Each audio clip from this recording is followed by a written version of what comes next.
Merci. Nous allons partager les paroles du Seigneur. Mais je sais qu'il y en a qui vont nous écouter à partir de chez eux. Et je voulais amener le plus possible des exemples et amener beaucoup plus des anecdotes qui vont nous aider à comprendre qu'est-ce qu'on peut vivre lorsque on n'est pas dans son confort ou lorsque on n'est pas chez lui. Je vais commencer par poser une question rhétorique. Vous est-il déjà arrivé de vous retrouver en dehors de votre maison? La maison de vos parents ou votre propre maison où tout est placé en fonction que vous puissiez vous retrouver. Où vous pouvez chercher quelque chose et vous le trouvez facilement. Vous est-il déjà arrivé de vous retrouver à un certain moment que dans la vie, il y a comme un morceau qui vous manque ou un morceau de casse-tête que si tu trouves ce morceau-là, c'est ça qu'il faut pour ta vie. Alors, je vais aller avec des exemples comme ça qui vont nous aider à comprendre le passage que nous allons lire. Il y a une expression qui dit « on est toujours mieux chez soi ».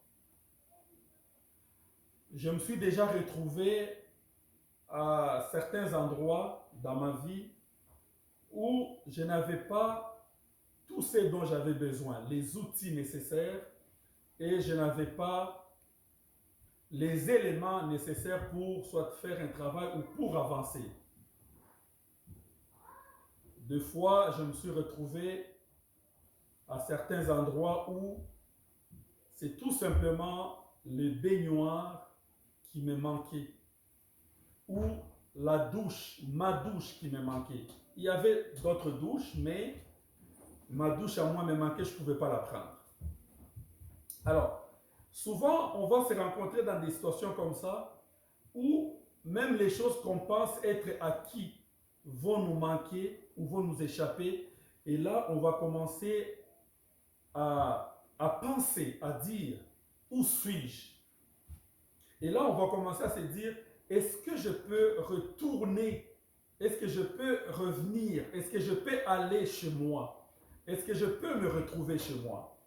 Peut-être pour vous, vous avez peut-être un jour payé l'hôtel, ça vous a coûté un peu plus cher, une belle chambre, il y avait tout, mais la seule chose qui vous manquait, c'était votre lit. Mon lit me manque. La table de chevet me manque. Ou juste votre confort là. Je vais lire un passage avant que nous puissions continuer. C'est le psaume 27. Je vais commencer par le premier verset pour arriver jusqu'au verset 4. Lisons la parole du Seigneur. L'Éternel est ma lumière et mon salut, de qui aurais-je peur? L'Éternel est le soutien de ma vie, de qui devrais-je redouter? Quand des méchants s'avancent contre moi pour faire de moi leur proie, ce sont eux, mes persécuteurs et mes ennemis, qui trébuchent et tombent. Il continue, il dit, si une armée prend position contre moi, mon cœur n'éprouve aucune crainte. Si une guerre s'élève contre moi, je reste malgré cela plein de confiance. Au verset 4, il dit, je demande à l'Éternel une chose que je désire ardemment. Je voudrais habiter toute ma vie dans la maison de l'Éternel pour contempler la beauté de l'Éternel et pour admirer son temple. Parole du Seigneur. Amen. Voilà la déclaration d'un homme qui était en train de traverser des moments difficiles. Une personne qui a vu des choses difficiles ou prévoyait que oui, dans cette vie, je peux traverser des moments difficiles. En lisant cette parole, il commence par dire l'Éternel est ma lumière et il est mon salut. Mais quand nous lisons, il dit de qui je vais avoir peur, de qui je vais avoir crainte, qui je vais redouter. Il dit si des méchants, donc des personnes mauvaises, des personnes qui vont t'étendre des pièges, des personnes qui vont chercher ta mort, ta chute, les personnes qui vont chercher à t'étendre des pièges, t'empoisonner, les personnes que Satan va inspirer pour être sur ton chemin, il dit, si les méchants s'élèvent contre moi pour me considérer comme une proie, mais moi je n'aurai pas peur. De qui tu as peur présentement? De quoi tu as peur présentement? C'est ça la grande question. Pourquoi le psalmiste ou David évoque cela? Nous allons comprendre une chose dans ces dires. L'Éternel est le soutien de ma vie, de qui devrais-je redouter? De qui? Là, il s'agit d'une personne. Maintenant, je vais faire un bémol. Il ne s'agit pas d'une guerre qui est physique. Mais de qui? Ça fait allusion à Satan et à ses œuvres, à Satan qui nous influence, à Satan qui nous pousse ou qui pousse aux gens de pouvoir nous attaquer ou nous faire du mal. Alors, de qui avez-vous peur? Des Satan? Ou avez-vous peur des sorciers? Ou avez-vous peur des occultistes? Ou avez-vous peur des gens qui sont autour de vous? Ou avez-vous peur des gens qui vous calomnient? Des gens qui vous méprisent? Les gens qui vous rejettent? Les gens qui disent ou qui pensent que vous ne valez rien? Alors lui, il dit, quand des méchants s'avancent contre moi pour faire de moi leur proie, c'est eux, mes adversaires, qui tombent. Alors, il dit même que si une grande armée s'élève contre lui, lui, il n'aura pas de peur, il n'aura pas de crainte, parce que le Seigneur est avec lui. Alors, il descend, il dit, je demande une chose à l'Éternel. C'est que au-delà des batailles que nous avons, des combats sentimentaux, des combats de génération, des combats environnementaux, des combats financiers ou des combats familiaux, alors nous devons focuser, nous devons mettre l'accent sur une seule chose, c'est être dans la maison de Dieu, être dans la présence de Dieu. Peu importe qu'est-ce qui arrive, peu importe les batailles auxquelles tu traverses, peu importe le doute, peu importe les difficultés, peu importe l'angoisse que tu vis, peu importe les questionnements que tu as, focalise sur une chose. C'est ça que David nous dit ici. Je demande à l'Éternel une seule chose que je désire ardemment. Ici, ce n'est pas seulement qu'il demande une chose, mais il désire ardemment. C'est sa priorité, c'est la question la plus importante, c'est sa demande la plus importante. Il désire habiter dans la maison de Dieu. La maison de Dieu, ce n'est pas seulement une affaire des quatre murs. Ce n'est pas une affaire seulement d'être dans l'église physiquement, mais c'est demeurer dans la présence de Dieu, demeurer dans la pureté, demeurer dans l'obéissance, même quand tu ne comprends pas, même quand les gens ne te comprennent pas, même quand les gens te rejettent, mais toi, ta priorité, mais toi, ce qui est indispensable, c'est de pouvoir demeurer dans la présence de Dieu. Où es-tu maintenant? Pourquoi David fait allusion à tout ça? Le Seigneur doit être notre lumière en toutes choses. Pourquoi il commence par la lumière et les saluts? Parce que si tu marches dans la lumière du Seigneur, tu ne tomberas pas dans les pièges. Si tu marches dans la lumière du Seigneur, tu as les saluts de Dieu et tu marches dans son salut. Il dit, l'Éternel est mon soutien. Il est le soutien de ma vie. De qui je vais redouter? Voilà la chose importante. Le diable va te distraire avec des difficultés autour de toi.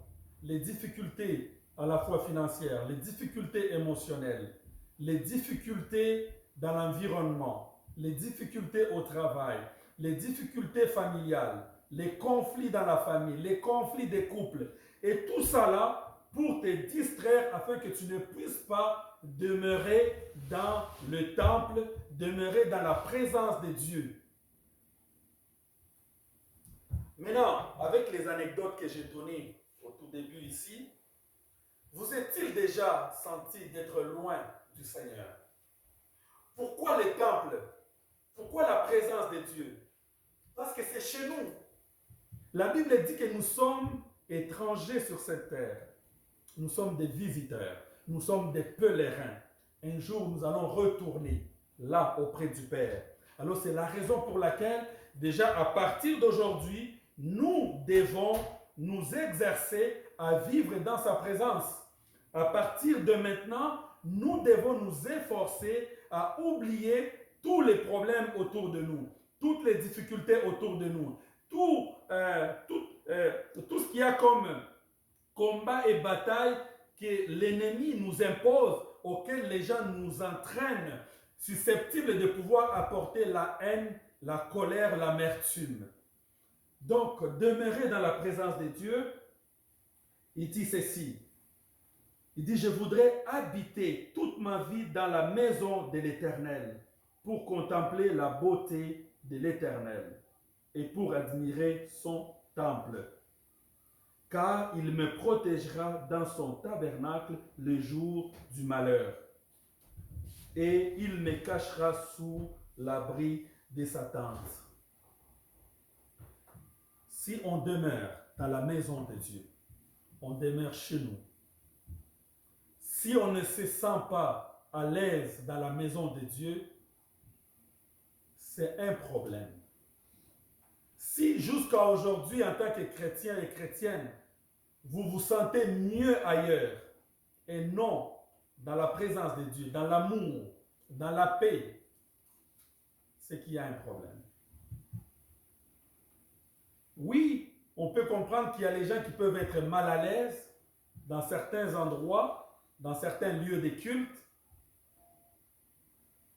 mais ici, il s'agit d'abord de la relation avec Dieu. Si tu as une relation avec Dieu, tu as un esprit de vie, une vie renouvelée, une vie restaurée par Jésus à travers les sacrifices qu'il a accomplis à la croix.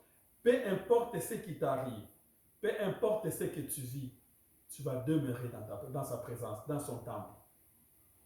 Si vous vivez loin de Dieu, loin de l'amour, loin de sa paix, loin du pardon, loin de tout ce qui est beau, de tout ce qui est adorable et de tout ce qui est admirable selon la parole de Dieu, et que si vous vivez loin de tout ça et que vous êtes à l'aise, c'est que votre liberté, c'est un fardeau. C'est que votre liberté pourrait être une prison sans que vous le sachiez. Alors, il y a des gens qui se sentent mieux en prison. Nous allons terminer pour expliquer que lorsqu'on vit dans la présence de Dieu, lorsqu'on vit avec Dieu, on est chez nous. D'abord, il s'agit de créer une relation avec Dieu, d'avoir une relation de père en fils avec Dieu. Cette relation, on l'entretient. Et une fois qu'on s'est écarté, nous devons avoir le désir de revenir à lui, de revenir dans sa présence pour l'adorer, pour le louer, pour le glorifier Et nous devons trouver en même temps du plaisir, de la joie à vivre dans l'amour, dans le pardon, dans la paix, dans la liberté que Christ nous a accordée. Peu importe les combats que nous traversons, peu importe les oppositions, peu importe qu'est-ce qui tourne autour, nous devons persévérer. Un jour, l'apôtre Pierre a dit, Seigneur, à qui d'autre irions-nous? Parce que c'est toi qui as les paroles de la vie éternelle. L'apôtre Paul et ses compagnons ne pouvaient pas se sentir mieux ailleurs que dans la présence de Dieu. Mieux que dans leur maison. La plupart des gens, des chrétiens qui vont mourir ou qui sont morts, nous avons entendu des témoignages des gens dire, avant de mourir, il a dit, je retourne à la maison. Parce que, au-delà de tout ce qu'on peut faire des exploits, au-delà de toute notre jeunesse, au-delà de toute notre vie sur terre, peu importe qu'est-ce que nous allons faire, mais un jour, on va retourner chez nous. Mais, si tu n'as pas vécu ici, bas comme si tu étais chez toi, comment retourneras chez toi un jour quand tu partiras ou quand il reviendra nous chercher? Alors c'est pourquoi nous devons désirer ardemment de vivre dans la présence de Dieu. Le diable va constamment nous rappeler que nous sommes sur cette terre et que lui, il mène et que toutes les difficultés qu'on traverse, c'est qu'il a le pouvoir. Il n'a pas le pouvoir. Jésus l'a vaincu. Jésus nous accorde la victoire. Alors que Dieu puisse vous bénir et que Dieu bénisse vraiment sa parole et que nous puissions avancer avec joie et avec amour, avoir toujours le plaisir de pouvoir continuer et de pouvoir faire cette œuvre-là avec joie et de se retrouver dans sa présence avec joie. Alors que Dieu vous bénisse.